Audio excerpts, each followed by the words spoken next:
Hello மக்களே, எல்லாரும் எப்படி இருக்கீங்க? போன எபிசோட்ல நம்ம விஜய் மற்றும் காவிரியோட அந்த கியூட்டான சமாதானம், கண்ணீர், காதல் எல்லாத்தையும் பார்த்தோம். நீங்க கமெண்ட்ல ப்ரோ இவங்க எப்பவுமே இப்படியே சிரிச்சுக்கிட்டு சந்தோஷமா இருக்கணும்னு சொல்லியிருந்தீங்க. கண்டிப்பா இன்னைக்கு எபிசோட்ல எந்த பெரிய டென்ஷனும் இல்லை, அழுகையும் இல்லை. முழுக்க முழுக்க புருஷன் பொண்டாட்டிக்குள்ள நடக்கிற கலகலப்பான காலை நேர குறும்பு, ஊட்டி மலைச்சாரல் ரொமான்ஸ்ன்னு ரொம்ப ஜாலியா போகுது. ஆனா வாழ்க்கையில எப்பவும் ஒரே மாதிரி இருக்கிறது இல்ல. இந்த சந்தோஷத்துக்கு நடுவுல ஒரு சின்ன பிரச்சனைக்கான ஆரம்ப புள்ளி எப்படி விழுதுன்னு இன்னைக்கு எபிசோட்ல பார்ப்போம். வாங்க கதைக்குள்ள போவோம்.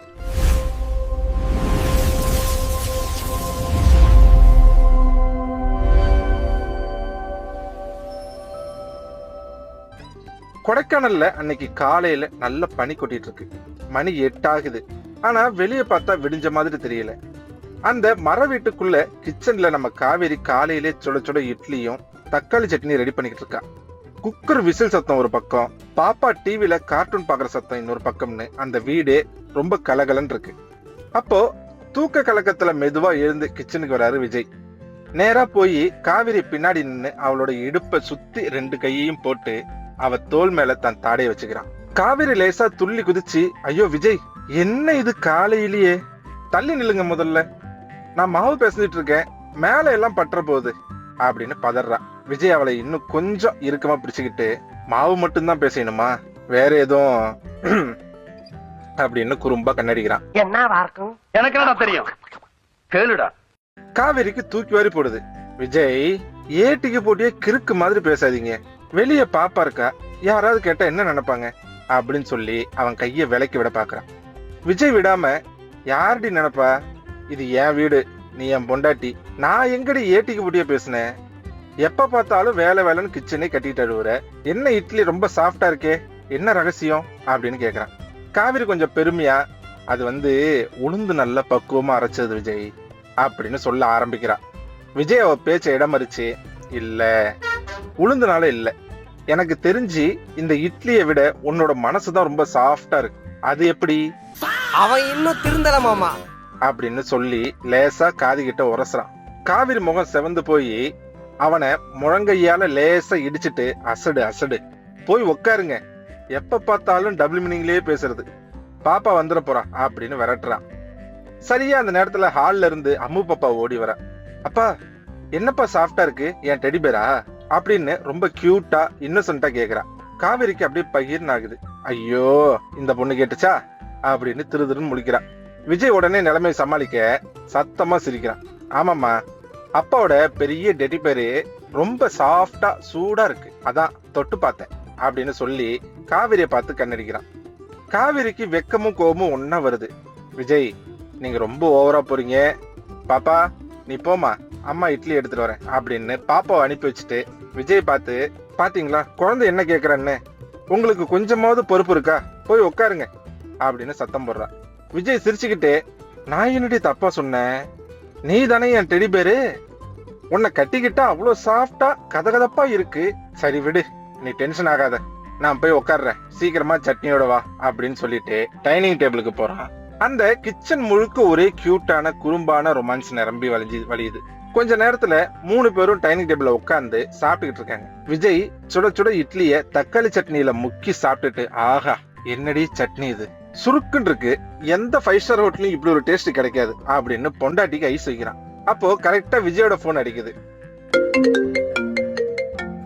ஸ்கிரீன்ல காஞ்சிபுரம் முருகேசன் பேர் வருது. விஜய் கேஷுவலா இட்லியை கடிச்சுக்கிட்டே போன் அட்டன் பண்றான். சொல்லுங்க முருகேசன், என்ன காலையிலேயே போன், நம்ம காஞ்சிபுரத்த ஃபேக்டரியில என்ன பிரச்சனை? எதிர்முனையில முருகேசன் ஏதோ சீரியஸா சொல்றான்.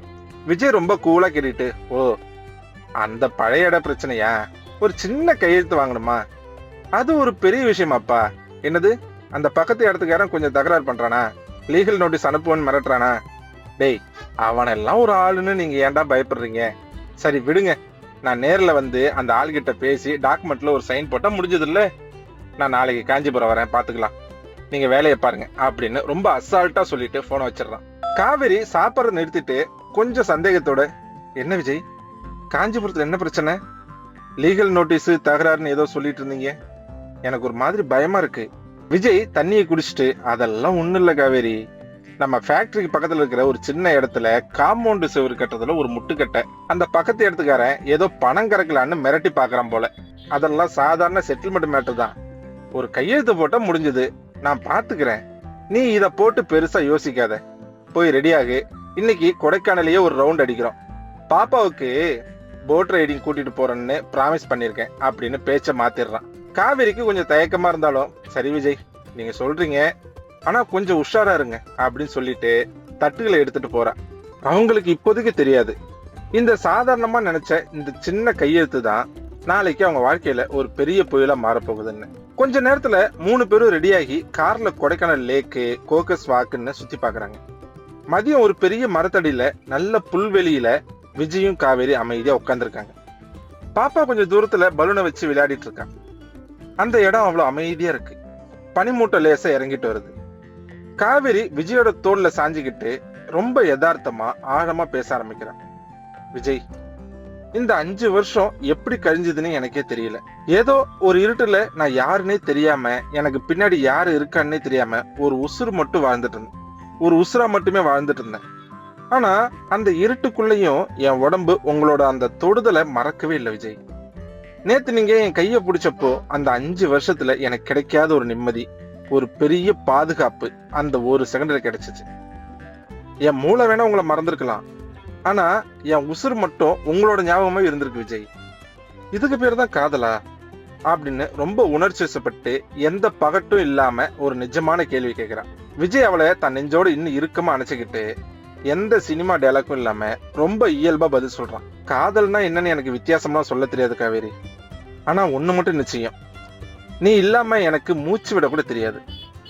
நீ என்னை பார்த்து பயந்து ஓடினப்போ என் உசுரே போயிடுச்சு.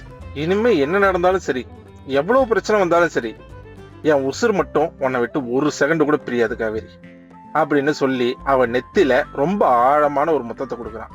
அவங்க 2 பேரோட அந்த நிஜமான அன்பு அந்த மழை காத்தோட அப்படியே கலந்து போகுது. ரொம்ப நாளா தேடிக்கிட்டு இருந்த அவங்க 2 பேரோட மனசும் இப்ப ஒன்னா சேர்ந்திருக்கு. அப்படியே சாயங்காலம் இருட்ட ஆரம்பிக்குது. 3 பேரும் கார்ல திரும்பி அந்த வீட்டுக்கு போறாங்க. குளிர் காத்து ரொம்ப அதிகமா இருக்கு. ஹால்ல நெருப்பு மூட்டிட்டு அதுக்கு முன்னாடி உட்காந்து விஜய் சூடா ஒரு கப் காஃபி குடிச்சிட்டே காவேரியை பாக்குறான். காவேரி, 4 நாள் இங்க செம்மையா என்ஜாய் பண்ணிட்டோம். இந்த இடம் ரொம்ப அமைதியா எந்த பிரச்சனையும் இல்லாம சொர்க்கம் மாதிரி தான் இருக்கு. ஆனா நம்ம வாழ்க்கை, நம்ம சொர்க்கம் காஞ்சிபுரம் வீடு தானே.